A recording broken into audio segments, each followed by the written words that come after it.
kuko muri isi ibibazo twese duhura nabyo, none n'uyu nguyu ejo ninjye, ejo bundi ni wowe. Mbese ntidukwiriye kurushaho gufashanya muri ibyo byose, no kunoza neza umubano dufitanye n'abandi, kuko ari byo bikwiriye rwose abigishwa ba Yesu.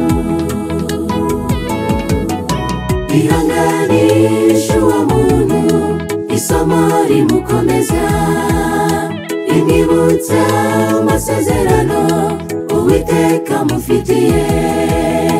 Ijambo ribi risesereza, rikomeretsa umutima, ariko ijambo ryiza cyane ni nk'amavuta, riromora, rihumuriza umutima umenetse. Ihanganisha uwo muntu, isomo rimukomeza, rimwibutsa amasezerano Uwiteka amufitiye.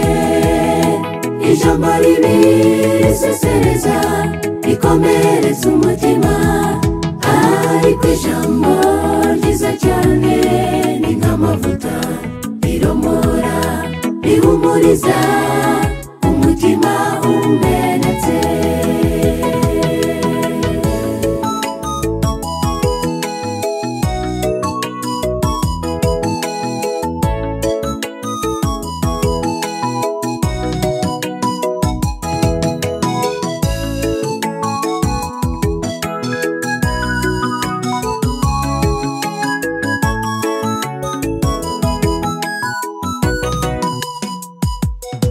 Ubuzima bushaririye n'imibereho idafashije, nayo ni mu gihe gito ikarangira.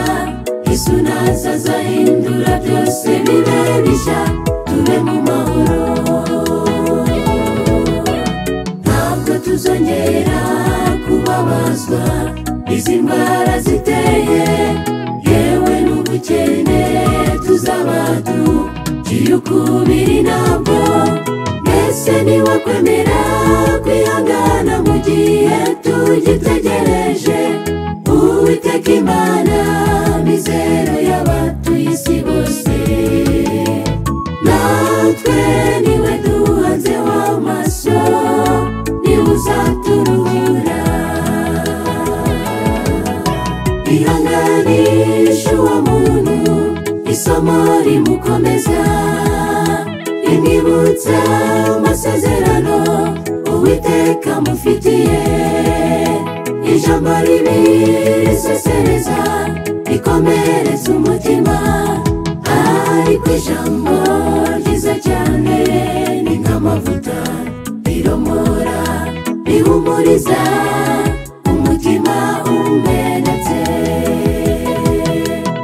Ihanganisha uwo muntu, isomo rimukomeza, rimwibutsa amasezerano Uwiteka amufitiye. Ijambo ribi risesereza, rikomeretsa umutima, ariko ijambo ryiza cyane ni nk'amavuta, riromora, rihumuriza umutima umenetse. Ariko ijambo ryiza cyane ni nk'amavuta, riromora, rihumuriza umutima umenetse. Ariko ijambo ryiza cyane ni nk'amavuta, riromora, rihumuriza